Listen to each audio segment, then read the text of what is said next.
De l'ITT, plus exactement de l'incapacité totale de travail. Si jamais vous avez été victime de violences volontaires ou de violences involontaires, c'est-à-dire par exemple un accident de la voie publique.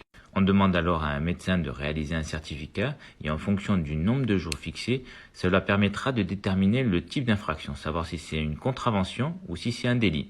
Le code pénal définit ainsi comme un délit quand il y a plus de 8 jours d'ITT dans le cadre de violences volontaires et plus de 3 mois dans le cadre de violences involontaires.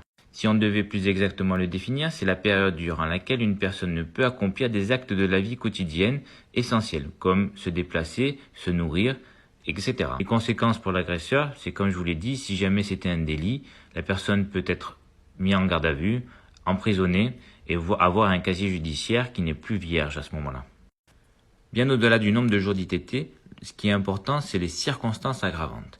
C'est vrai que si la victime a moins de 15 ans ou qu'elle a une maladie particulière, si ça se passe dans le cadre d'un mariage, d'un PACS, d'un concubinage, ou si la victime aura un représentant de l'État, ou s'il a une autorité particulière, à ce moment-là, ça jouera comme des facteurs aggravants.